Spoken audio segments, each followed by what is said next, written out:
தற்போதைய அண்மை செய்தி. முதலமைச்சர் மு க ஸ்டாலின் தலைமையில் அனைத்து கட்சி கூட்டமானது தொடங்கி இருக்கிறது. இதனை அண்மை செய்தியாக பார்த்து கொண்டிருக்கிறோம். சட்டமன்ற கட்சித் தலைவர் கூட்டத்திற்கு வருகை தந்திருக்கக்கூடிய அவையினுடைய முனைவர் மாண்புமிகு அமைச்சர் அண்ணன் துரைமுருகன் அவர்களே,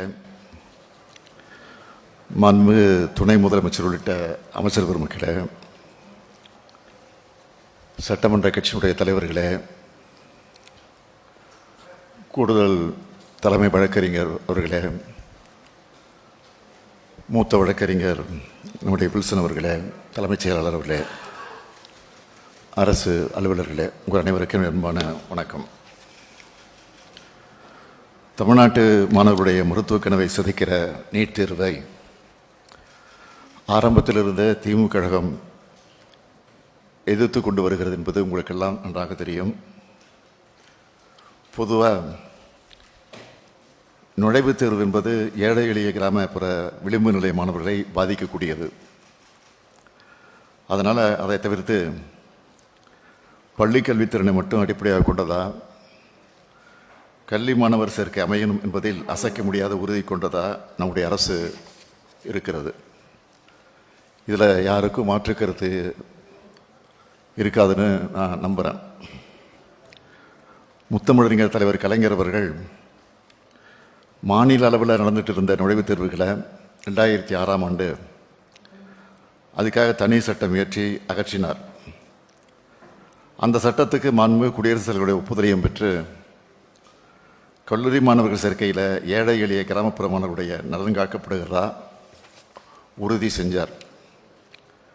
இதோட அடிப்படையில் தான் பல ஆண்டுகளாக தமிழ்நாட்டில் மருத்துவ மாணவர்கள் சேர்க்கை நடந்து திறன்மிக்க நம்முடைய மாணவர்களுக்கு மருத்துவ கல்வி பயிலக்கூடிய வாய்ப்பு கிடைச்சது.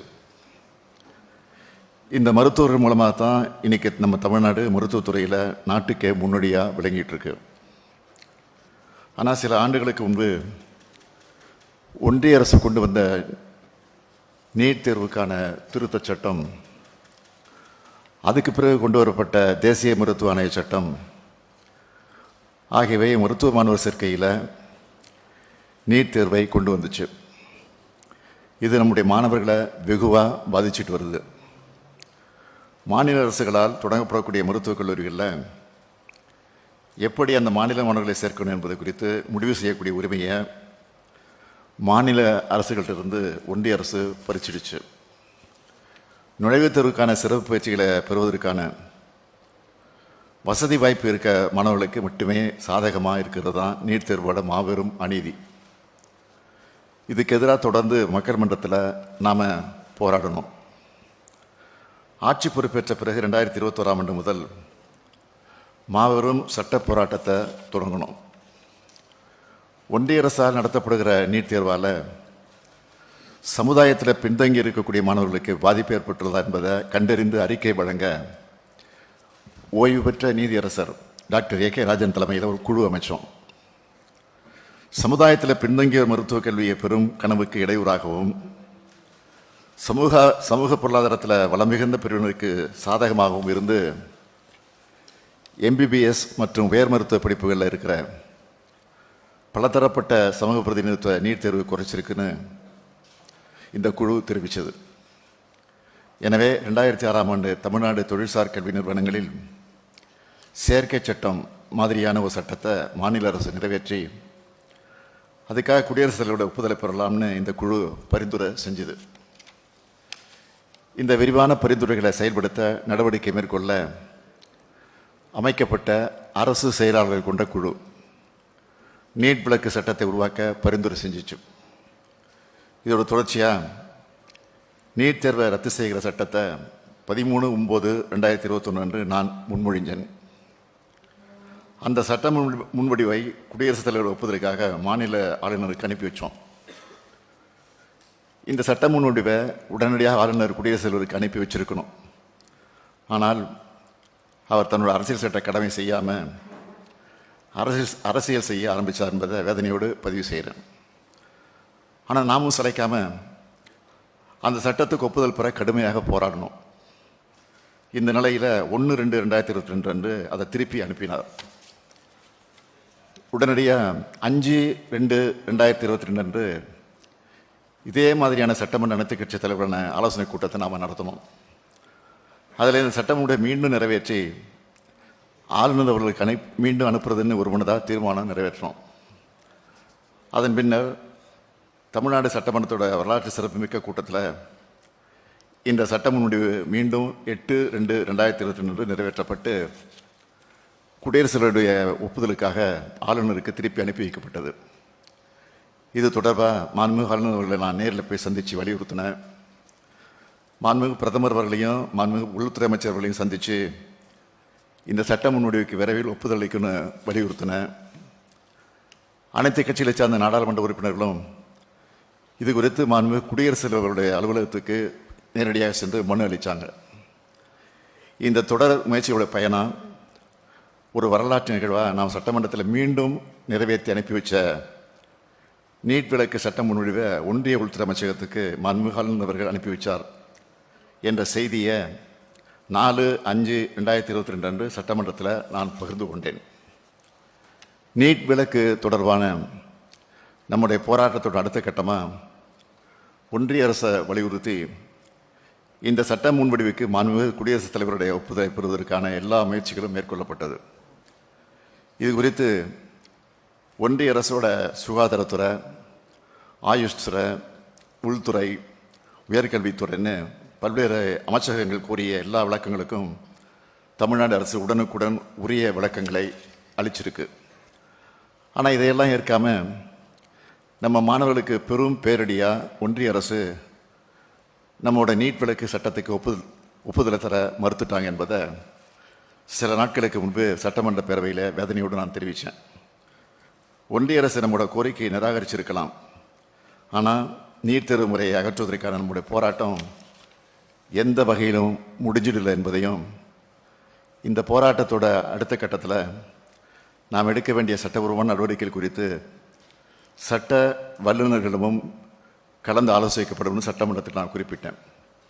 எனவே அந்த வகையில் இந்த பிரச்சனையில் அடுத்த கட்டமாக நான் மேற்கொள்ள வேண்டிய நடவடிக்கை குறித்தான உங்களோட மேலான ஆலோசனைகளை நீங்கள் எல்லோரும் வழங்கிடணும் என்று அன்போடு கேட்டுக்கிறேன். நீட் தேர்வு என்பது ஏதோ விளக்க முடியாத தேர்வு அல்ல. பயிற்சி மையங்களுடைய நலனுக்காக யாரோ சிலர் தங்களுடைய சுயநலனுக்காக சொல்லி ஒன்றிய அரசை தவறாக வழிநடத்தி நடத்த தேர்வது, அதையும் முறையாக நடத்தல் என்பதை பல்வேறு மாநிலங்களில் சிபிஐ மூலமாக வழக்குகள் நடந்து வர்றது உங்களுக்கும் தெரியும், நாட்டுக்கு நல்லா தெரியும். நேற்று உச்சநீதிமன்றத்தில் வெளியான தீர்ப்பு நமக்கு மாபெரும் நம்பிக்கையை கொடுத்துருக்கு. நமது சட்ட போராட்டத்தை தொய்வில்லாமல் தொடர்ந்து நடத்தினா நீட் தேர்விலிருந்து விலக்கு பெற முடியும்னு நம்பிக்கை எனக்கு இருக்குது. எனவே இப்பொழுது வரைவு தீர்மானத்தை நம்முடைய துணை முதலமைச்சர் அவர்கள் உங்களிடத்திலே படிப்பார்கள். அந்த தீர்மானத்தின் மீது அனைவரும் சுருக்கமாக தங்களுடைய ஆலோசனைகளை வழங்கிட வேண்டும் என்று கேட்டு என் உரையை நிறைவு செய்கிறேன். நன்றி, வணக்கம்.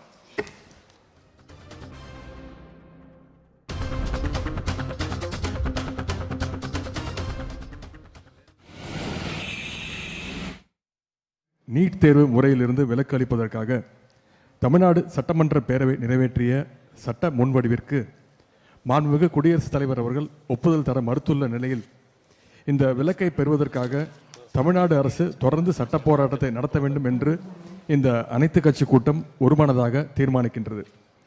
இந்த வகையில் நீட் தேர்வு முறையை எதிர்த்து கடந்த ஜூலை 2023 ஆண்டு தமிழ்நாடு அரசால் மாண்புமிகு உச்சநீதிமன்றத்தில் தொடுத்துள்ள வழக்கினை தீவிரமாக முன்னெடுத்து செல்வது, நமது சட்ட முன்வடிவிற்கு ஒன்றிய அரசு ஒப்புதல் தர மறுத்துள்ளதை எதிர்த்து தேவைப்படும் புதிய வழக்கு ஒன்றினை மாண்புமிகு உச்சநீதிமன்றத்தில் தொடுப்பது உள்ளிட்ட அனைத்து சட்டபூர்வ நடவடிக்கைகளையும் சட்ட வல்லுநர்களுடன் கலந்து ஆலோசனை செய்து மேற்கொள்வதென ஒருமனதாக தீர்மானிக்கப்படுகின்றது.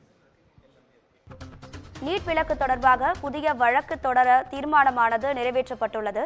இது தொடர்பான கூடுதல் தகவல்களை நமது தலைமை செய்தியாளர் சிவா வழங்க கேட்கலாம். சிவா, வணக்கம். இந்த அனைத்து கட்சி கூட்டத்தில் எந்தெந்த கட்சியிலேருந்து யாரெல்லாம் கலந்துக்கிட்டாங்க, என்னென்ன தீர்மானங்கள் நிறைவேற்றப்பட்டுச்சு, உங்கள் விரிவான தகவல்களை சொல்லுங்கள். ராதிகா, நீட் விலக்கு தொடர்பாக உச்ச நீதிமன்றத்துல ஏற்கனவே தமிழக ஆளுநர் தொடர்பான ஒரு வழக்குல தமிழக அரசு வெற்றி பெற்றிருக்கக்கூடிய ஒரு சூழல்ல தொடர்ந்து நீட் விலக்கு பெறுவதற்கு தமிழக சட்டமன்றத்தில் ஒரு மசோதா நிறைவேற்றப்பட்டு ஆளுநர் மூலமாக குடியரசுத் தலைவருக்கு அனுப்பப்பட்டிருக்கு. அந்த சட்ட மசோதாவை குடியரசுத் தலைவர் நிராகரித்து விட்டார் என்று சட்டப்பேரவையில தமிழ்நாடு முதலமைச்சர் மு.க. ஸ்டாலின் தெரிவித்துள்ளார். இந்த நிலையில நீட் தேர்வு விவகாரத்தில் அடுத்த கட்ட நடவடிக்கைகள் என்ன என்று அனைத்து கட்சி கூட்டத்தை கூட்டி தொடர்பாக விவாதிக்க வேண்டும் என்று முதலமைச்சர் மு.க. ஸ்டாலின் தெரிவித்திருந்தார். அந்த அடிப்படையிலேயே அனைத்து கட்சி கூட்டம் என்பது தலைமைச் செயலகத்தில் தற்போது நடைபெற்றுக் கொண்டிருக்கிறது. இந்த அனைத்து கட்சி கூட்டத்தை பொறுத்தவரை பல்வேறு கட்சிகளை சார்ந்த அதிமுக, பாஜக உள்ளிட்ட கட்சிகளை தவிர்த்து பல்வேறு அரசியல் கட்சிகளை சார்ந்த சட்டமன்ற கட்சி தலைவர்கள் பங்கேற்றிருக்கிறார்கள். குறிப்பாக தமிழக வாழ்வுரிமை கட்சியினுடைய தலைவர், அதே போன்று தொங்கு ஈஸ்வரன், சிபிஐ தனி ராமச்சந்திரன், ஜவாஹிருல்லா, அதே போன்று அரசு தலைமை வழக்கறிஞர் அமைச்சர் ரகுபதி, பாமக சார்பாக ஜி.கே. மணி, அதே போன்று திமுக சார்பாகவும் 2 சட்டமன்ற உறுப்பினர்கள், மதிமுக சார்பாக கலர் திருமலைக்குமார், சிபிஎம் சார்பாக நாகைமாலி, காங்கிரஸ் சார்பாக ராஜேஷ்குமார், விடுதலை சிறுத்தைகள் சார்பாக சிந்தனை செல்வன், நெத்திஸ் பாலாஜி உள்ளிட்டதும் அவர்களோடு முதலமைச்சர், துணை முதலமைச்சர், அவை முன்னவர் என பலரும் இந்த அனைத்து கட்சி கூட்டத்தில் பங்கேற்றிருக்கிறார்கள். குறிப்பாக இந்த அனைத்து கட்சி கூட்டத்துல முதலமைச்சர் மு.க. ஸ்டாலின் பேசும்போது ஏற்கனவே தொடர்பாக ஒரு சட்ட ரீதியான ஒரு நடவடிக்கையை தமிழக அரசு முன்னெடுத்திருக்கிறது. எனவே தொடர்ந்து சட்ட போராட்டத்தை நடத்துவது தொடர்பான ஒரு தீர்மானம் என்பது அனைத்து கட்சி கூட்டத்தின் வாயிலாக முன்வைக்கப்பட்டிருக்கிறது. அதோடு மட்டுமல்லாமல் புதிதாக ஒரு வழக்கு உச்சநீதிமன்றத்தில் தொடர்பாக இந்த நீட் விவகாரத்துல தமிழகத்திற்கு விலக்கு அளிக்க வேண்டும் என்பது தொடர்பாக ஒரு வழக்கு உச்சநீதிமன்றத்துல பதிவு தொடர்பாக இந்த அனைத்து கட்சி கூட்டத்துல முடிவு செய்யப்பட்டிருக்கிறது. துணை முதலமைச்சர் உதயநிதி ஸ்டாலின் இந்த தீர்மானத்தை முன்மொழிந்திருக்கக்கூடிய நிலையில சட்ட ரீதியாக இந்த நீட் தேர்வுகளுக்கு தமிழக அரசு விலக்கு பெறுவதற்கான நடவடிக்கைகளை மேற்கொண்டு இருக்கிறது என்பதை இந்த விவகாரத்துல தீர்மானத்தின் மூலமாக அரசு தெரிவித்திருக்கிறது. எனவே இதுல பல்வேறு அரசியல் கட்சிகளை சார்ந்த தலைவர்களின் நிலைப்பாடு என்ன என்பது தொடர்பாக முதலமைச்சர் கூட்டத்தை தற்போது கேட்டறிந்து கொள்வது தற்போதைய அறிவிப்பதாக பார்த்தோம். ராதிகா, உங்க விரிவான தகவல்களுக்கு நன்றி சிவா.